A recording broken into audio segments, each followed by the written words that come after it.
Um, when I want to really develop a sense of urgency among people who think, well, some of the things that you're talking about are undoubtedly going to be important and we'll wait to see how they turn out before we get on board, I use this one chart. It gets more head nodding from CIOs in particular than any other, which is this.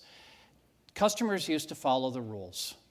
A prospect was the province of marketing. They would send a brochure, and that would own the initial understanding of what you are. And then when someone was ready to become a buyer, well, they would be interacting with your sales team at that point. And there would be terms and conditions on the table. There'd be some negotiation going on. And once someone has moved past being a buyer to become an actual customer, well, now they're the domain of your support organization. And if they have an issue with you, they get out the manual and find out what the toll-free number is and call. And if you promise to get back the next day, wow, that's really crisp response. The customers are no longer following these rules. Your prospects don't come to your website. Website traffic on the top 100 corporations in this country is actually shrinking. Not as a share of interaction, absolute number of page visits are going down. Because when people want to go out and discover a product or a brand, they go to social media and other sites. And they will talk to your, they will really break the rules. They will talk to your existing customers about whether they should become a new customer. Buyers are out there on LinkedIn. They're saying, oh, they're offering you that incentive? Well, I'm going to be sure to talk to my guy about that. It's no longer possible to have these little soda straw, narrow conversations. It's as if all your customers and buyers are in the room together and you have to negotiate with them all as a group. And of course, your customers who are even slightly disappointed in you for an hour or two can tell the whole world how disappointed they are and how much they're looking forward to seeing if you can make good. At that point, that's damage control for you. All you can do is try to limit how much harm they'll do to your brand.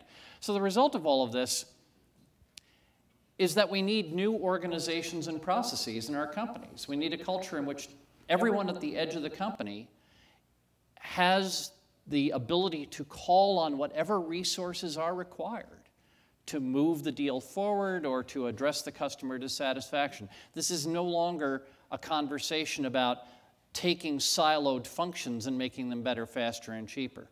This has to be a conversation about getting everybody in the company and in the partner ecosystem of the company on board with the idea of delighting the customer. One of the lesser-known Peter Drucker quotations is that the only legitimate function of a business is the creation of a customer. If you can do something for shareholder value along the way, fine. But you try to move the needle of shareholder value, it's like reaching out and moving the needle of your speedometer and wondering why the car is not going faster. It's an indicator. The driver is, are you creating customers? Now, part of this is that the products are connected. Mark Benioff was at Consumer Electronics Show recently, and he set himself up for the question, why am I here? And he said, because as I wander around the floor here at CES, I see any number of products that are set up to talk to my iPhone. Camera will send the pictures to your iPhone so you can tweet them out. Connected products, sure. He says, where's the like button on the product? Where's the facility for allowing your company to be connected to the customer as well as the iPhone is connected to the product? What are you doing to make it easy for someone who's in the moment of delight or, for that matter, in the moment of disappointment to be actively engaged with you in the process of product improvement that makes them an invested partner with you? It's absolutely a doable thing. And in particular, I highlighted that phrase in red from a Forbes piece. This is one of the ways that you defy commoditization of products. When you wrap services around them, the camera that is part of my life has an advantage over the camera that merely takes pictures. And so competition on spec sheet, the worst product you can buy in many spaces today would have been considered professional grade stuff only 10 or 15 years ago. But if you can wrap value-adding, lifestyle-enhancing services around that function, now you've got a degree of, call it stickiness with the customer, that would otherwise be quite difficult to achieve. And so this conversation about cloud that we were having a few years ago, that's really talking about the canvas and forgetting that the point is to paint a picture on that canvas. The cloud's just the canvas. The cloud's just the medium of what's actually valuable, which is creating and deriving value from connection. It includes connecting machines. Many of us are familiar with OnStar. but many of us probably think of OnStar as a blue button on the rearview mirror that lets the driver talk to an operator.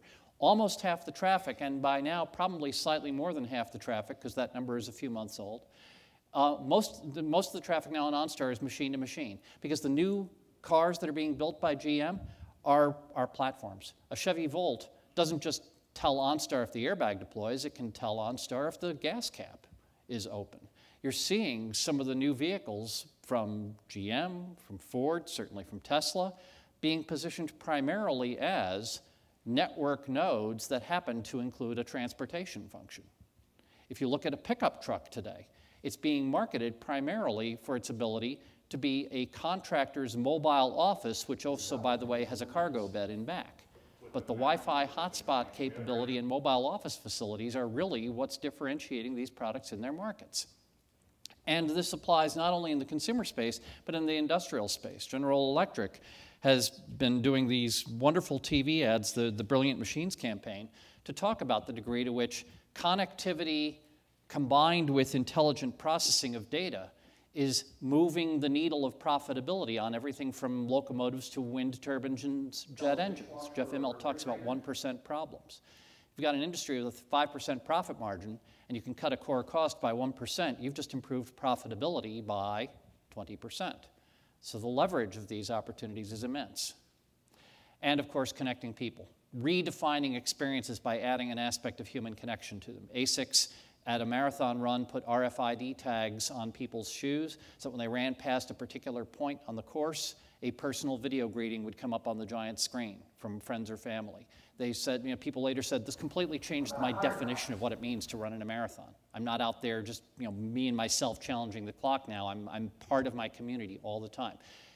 The opportunity to not merely improve what you sell, but fundamentally to transform people's concept of what they're buying. That's real, that's here, and companies are doing it as we speak. So in this world, everyone who works for you is your brand.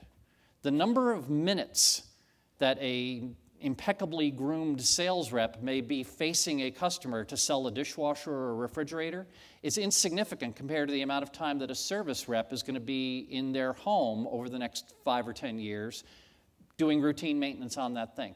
Why should that service rep be merely someone who shows up and turns a screwdriver and leaves? They should be equipped to have a conversation about new features, about new capabilities of the product. And in the other direction, customers want to engage in product development, but this implies that they're going to have access to people in your company who can talk about that. Engineers have never been, in most organizations, customer-facing. Maybe they need to be. Maybe there need to be brown bag sessions with your product development team in which customers are invited to drop by. There's any number of ways to explore this opportunity. Smaller companies may feel that they're particularly challenged to do this, but also more able to do it.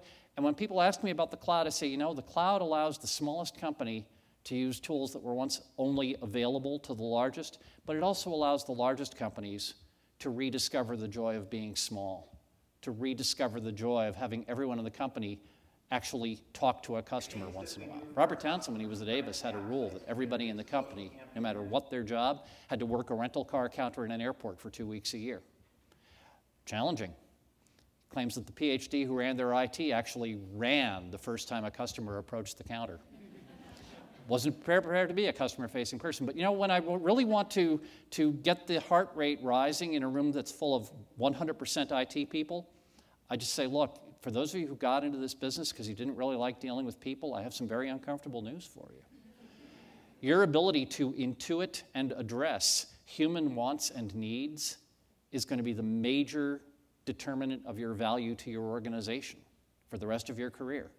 Because being able to solder a connector really, really well, I'm sorry, we're going to pretty much take that business off the table. And boy, you really want to look at an uncomfortable room full of people.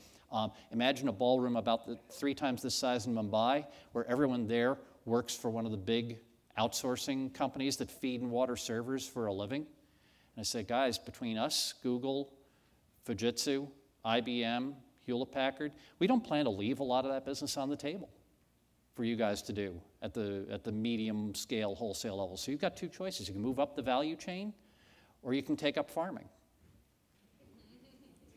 Satisfied customers used to be the goal. Doesn't work anymore. Used to be the job of sales was to delight a prospect long enough to turn them into a customer, and it was the job of service to keep them satisfied to the point that you would get their repeat business. That's not remotely enough anymore. The customer who's not actively delighted and telling their friends all the time how happy they are with your product is invisible.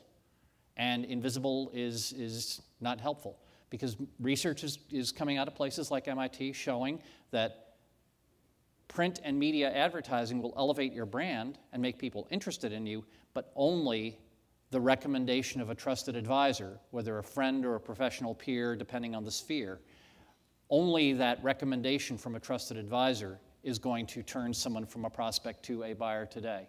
And delighted customers are your only credible marketers. So service is not damage control. Service must be viewed today as a continual opportunity to re-enchant the customer over the entire lifespan of owning what we used to call your product. And it follows that within an organization, collaboration is now crucial. It used to be, we had a waterfall relationship in many industries where manufacturers wholesaled to distributors who put a small markup and wholesaled to retailers, and retailers owned the customer. Look at the auto industry in the US. That's a particularly good example, where the dealer owns the customer. It's very jealous of guarding that ownership. But now if the product increasingly is going to be connecting back to the mothership and telling the manufacturer things about actual use of the product, we're going to need a much more collaborative relationship, a much less feudal kind of war between retail and manufacturing. They're going to have to be working together in ways that they did not before. Any team member may need access to subject matter experts who can solve a problem in the moment. And what that also means is that within organizations, traditional hierarchical models of performance appraisal aren't going to be able to capture and reward the kind of behavior that you now need to incentivize. So we need to rethink our tools for coaching, mentoring, and performance appraisal at the same time. There's a metaphor that I steal from the US Air Force, a guy named John Boyd, who was teaching people not to get killed by being shot out of the sky, which is a powerful incentive for learning new behavior. He said, fundamentally, it's about a four-step process: observe, orient, decide, act.